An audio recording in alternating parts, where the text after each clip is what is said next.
एक छोटे से शहर में रामू नाम का एक आदमी अपनी पत्नी और बच्चों के साथ रहता था। रामू रिक्शा चलाकर अपना और अपने घर परिवार का गुजारा करता था।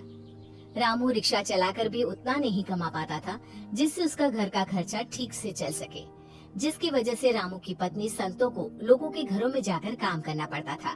एक दिन की बात है, संतो का 2 साल का बच्चा बीमार था, जिसकी वजह से वो काम करने नहीं जा पाती।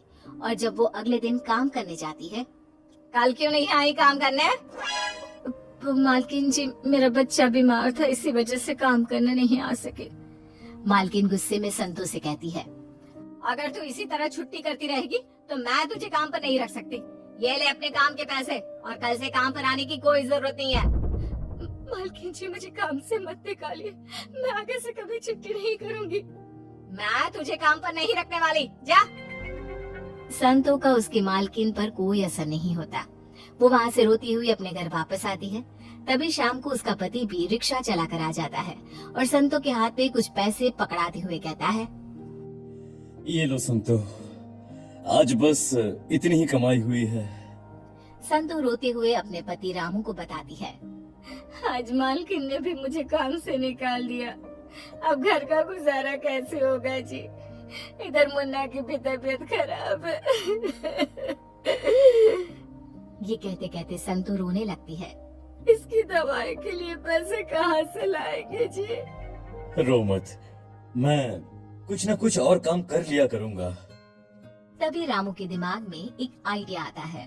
क्यों ना हम छोले कुलचे की रेकड़ी लगा ले। मैंने स्कूल के बाहर बच्चे और बहुत सारे लोगों को छोले कुलचे खाते हुए देखा है। ठीक है जी, मैं छोले कुलचे बेचा करूंगी और तुम रिक्शा चलाया करना। और फिर अगले ही दिन रामू की पत्नी जल्दी उठकर छोले कुलचे बना लेती है और उन्हें अपनी रेहड़ी पर रखकर स्कूल के बाहर बेचने चली जाती है। तभी एक बच्चा संतो के पास आता है। आंटी, छोले कुलचे कितने के हैं? 20 रुपया बेटा। आंटी, एक प्लेट दे दीजिए ना। अभी देती हूँ बेटा। संतो उस बच्चे को एक प्लेट छोले कुलचे बनाकर देती है। छोले कुलचे खाकर बच्चा कहता है, आंटी, आपके छोले कुलचे तो बड़े ही स्वादिष्ट हैं। संतो बच्चे की बात से खुश हो जाती है।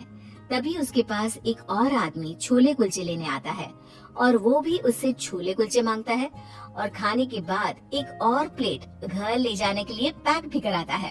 अरे मुझे भी एक देना, एक प्लेट छोले कुलचे मेरे भी। संतो उसे एक प्लेट छोले कुलचे दे देती है और वो आदमी उसे पैसे देकर चला जाता है। ये देख संतो बड़ी खुश होती है। भगवान, ऐसे ही मेरे छोले कुलचे सबको पसंद आते रहे बस। संतो के छोले कुलचे के रेट कम होने की वजह से हर कोई उससे छोले कुलचे लेने लगा था और उसके छोले कुलचों का स्वाद भी बहुत बढ़िया था, जिसकी वजह से हर कोई उसके छोले कुलचे खाने चला आता। इसी तरह धीरे धीरे संतो और रामू के घर की हालत में सुधार होने लगा था। एक दिन की बात थी, रात का समय था। रामू रिक्शा चलाकर अपने घर वापस आ रहा था। तभी सामने से एक ट्रक रामू को टक्कर मारता हुआ निकल जाता है, जिससे रामू की मौत हो जाती है और वो एक भूत बन जाता है। अब मेरे बीवी बच्चों का क्या होगा? उधर उसकी पत्नी और उसके बच्चे उसका इंतजार करते करते भूखे ही सो जाते हैं। अगले दिन भूत देखता है कि संतो की तबीयत बहुत खराब है, जिसकी वजह से वो छोले कुलचे बेचने नहीं जा पाती। ये देखकर वो बड़ा दुखी हो जाता है। हे भगवान, ये क्या कर दिया तूने? अब मेरे बच्चों का क्या होगा? जैसे तैसे करके घर की थोड़ी सी हालत ठीक हुई थी, अब मेरी पत्नी भी बीमार है। अब मेरे बच्चों का क्या होगा? और अगली सुबह भूत वापस रामू बन जाता है और जैसे ही घर आता है तो संतो उसे देखकर रोने लगती है। तुम कहाँ चले गए थे जी? वो कल रात मैं वहीं सड़क पर रिक्शा में सो गया था, इसलिए मैं घर पर नहीं आ पाया। संतो की तबीयत ज्यादा खराब होने की वजह से वो छोले कुलचे बेचने नहीं जा पाती। भूत संतो से कहता है, तुम चिंता मत करो, जब तक तुम ठीक नहीं हो जाती छोले कुलचे बेचने के लिए मैं चला जाया करूंगा। इस तरह भूत सुबह होने से पहले रामू बन जाता और छोले कुलचे बेचने चला जाता। फिर जैसे ही शाम होती वो घर आकर संतो के हाथ में पैसे पकड़ा देता और जैसे ही रात होती तो वो वापस भूत बन जाता और वो चादर ओढ़कर सो जाता, जिससे किसी को ये पता ना चल सके कि वो एक भूत है। एक दिन भूत छोले कुलचे बनाकर उन्हें स्कूल के बाहर बेचने चला जाता है। देखते ही देखते रामू के सारे छोले कुलचे बिक जाते हैं। ये देखकर वो बड़ा खुश होता है। भूत इसी तरह हर रोज रामू बनकर छोले कुलचे बनाकर उन्हें बेचने लगा था और जैसे ही शाम होती वो घर आकर संतों को पैसे पकड़ा देता और चादर ओढ़कर चुपचाप सो जाता।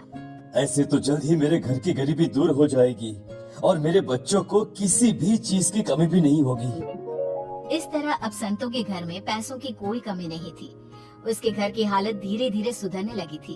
अब भूत ने एक बड़ी दुकान भी कर ली, जिसकी वजह से उसकी बिक्री और ज्यादा होने लगी। अब तो संतों भी बड़ी खुश थी कि उसे लोगों के घरों में काम नहीं करना पड़ता था। उसके बच्चे भी अच्छा खा पी रहे थे और एक अच्छा घर भी था उसके पास। एक दिन रामू का दोस्त रामू के घर आता है। भाभी जी, रामू के मरने का हमें बड़ा अफसोस है। तुम ये क्या बेखुदी बातें कर रहे हो? मेरे पति तो जिंदा है और क्यों उन्हें मार रहे हो तुम? ये कैसे हो सकता है? मैंने खुद उसकी लाश सड़क पर पड़ी हुई देखी थी। नहीं, ऐसा नहीं हो सकता। तुमने जरूर किसी और को देखा होगा। अरे मेरे पति तो छोले कुलचे बेचने गए हैं। तुम्हें जरूर कोई गलतफहमी हुई है भाभी। फिर रामू का दोस्त वहाँ से चला जाता है। संतू उस आदमी की बात सुनकर सोच में पड़ जाती है। तभी कुछ देर बाद शाम होती है और रामू घर आता है। संतों के हाथ में खूब सारे पैसे पकड़ाकर सोने चला जाता है। कहीं इनके दोस्त ने जो बात कही थी वो सच तो नहीं होगी। जैसे ही रात होती है, संतो अपने पति की चादर हटाकर देखती है तो उसके होश उड़ जाते हैं। भूत, तुम भूत कैसे बन गए? यानी तुम्हारा दोस्त सही कह रहा था कि तुम मर चुके हो। हाँ, ट्रक के कुचलने की वजह से मेरी मौत हो गई थी, पर जब मैंने तुम्हें बीमार हालत में देखा तो मुझसे देखा नहीं गया और फिर मैं छोले कुलचे बेचने लगा, जिससे कि तुम लोगों को कभी किसी भी चीज की कोई भी कमी ना आ सके। अब तुम्हें कभी भी कोई भी चीज की कमी नहीं होगी। अब छोले कुलचे की दुकान बहुत ही अच्छी तरह से चलने लगी है। अब जब तुम लोगों को पता चल गया है तो मुझे जाना होगा, और वैसे भी अब तुम्हें किसी भी चीज की तकलीफ नहीं होगी। तुमने हमारे लिए कितना कुछ किया। भूत बनने के बाद भी हमारा अच्छे से ध्यान रखा। संतो, अब मुझे जाना होगा। अपने परिवार को सुखी देख रामू की आत्मा को मुक्ति मिल जाती है और वो वहाँ से हमेशा के लिए चला जाता है।